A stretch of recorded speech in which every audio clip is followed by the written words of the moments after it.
Exodus chapter 17. From the desert of Sin, the whole Israelite community journeyed by stages, as the Lord directed, and encamped at Rephidim. Here there was no water for people to drink. They quarreled therefore with Moses and said, "Give us water to drink." Moses replied, "Why do you quarrel with me? Why do you put the Lord to a test?" Here then, in their thirst for water, the people grumbled against Moses, saying, "Why did you ever make us leave Egypt?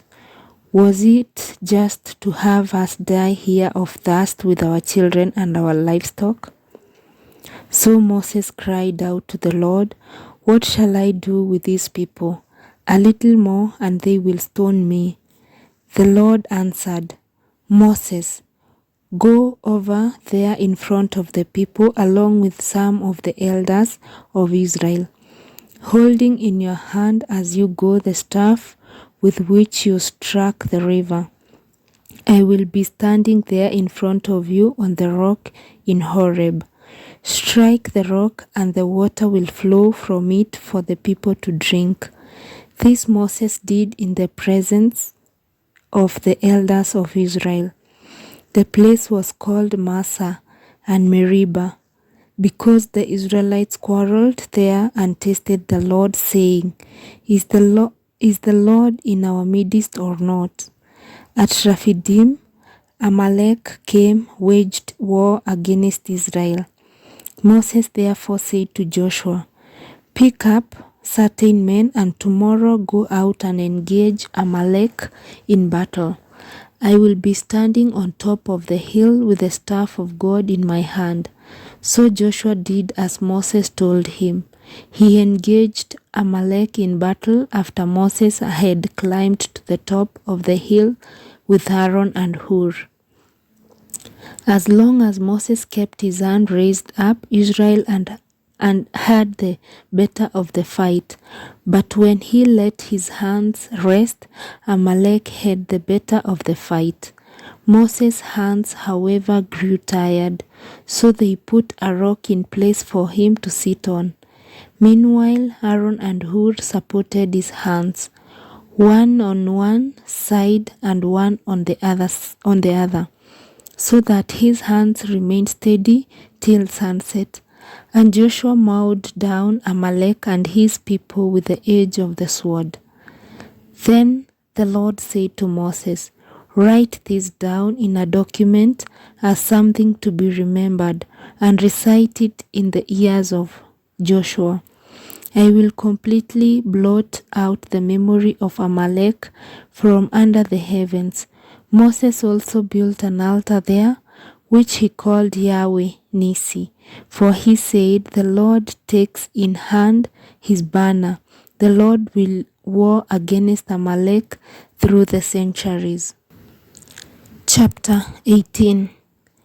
Now Moses' father-in-law Jethro, the priest of Midian, heard of all that God had done for Moses and for his people Israel, how the Lord had brought Israel out of Egypt.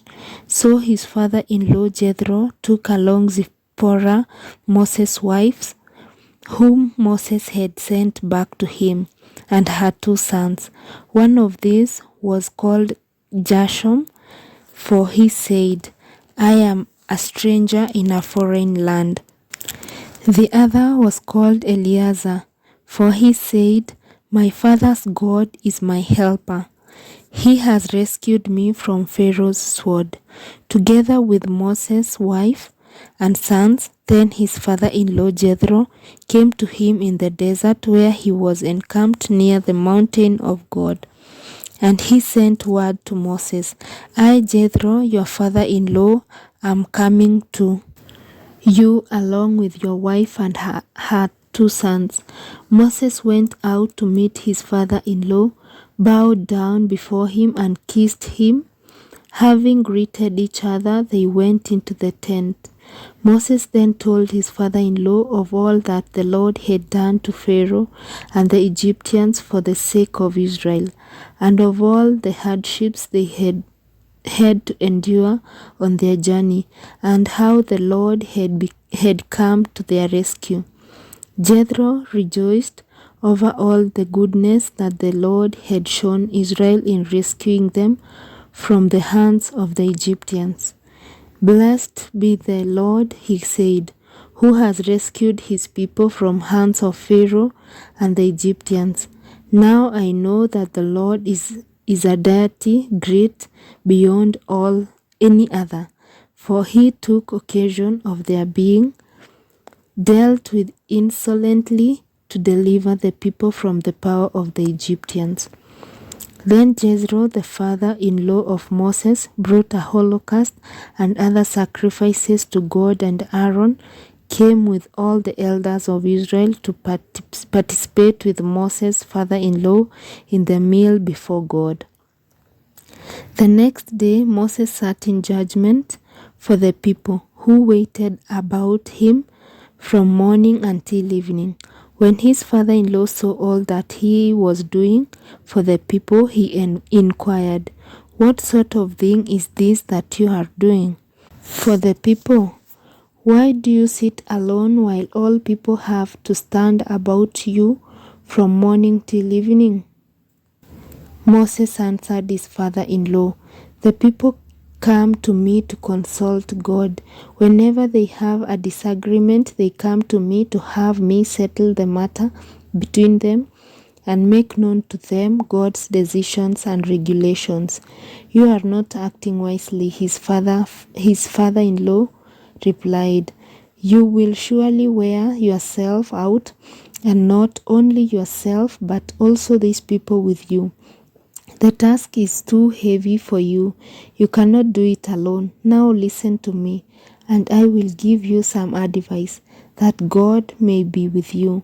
Act as people's representative before God, bringing to him whatever they have to say. Enlighten them in regard to the decisions and regulations, showing them how they are to live and what they are to do. But you should also look among all the people for able and God-fearing men, trustworthy men who hate dishonest gain, and set them as officers over groups of thousands, of hundreds, of fifties, and of tens. Let these men render decisions for the people in all ordinary cases. More important cases they should refer to you, but all the lesser cases they can settle themselves. Thus your burden will be lightened, since they will bear it with you. If you do this, when God gives you orders, you will be able to stand the strain, and all these people will go home satisfied." Moses followed the advice of his father-in-law and did all that he had suggested. He picked out able men from all Israel and put them in charge of the people as officers over groups of thousands, of hundreds, of fifties, and of tens. They rendered decisions for the people in all ordinary cases. The more difficult cases they referred to Moses, but all the lesser cases they settled themselves. Then Moses bade farewell to his father-in-law, who went off to his own country. The word of the Lord.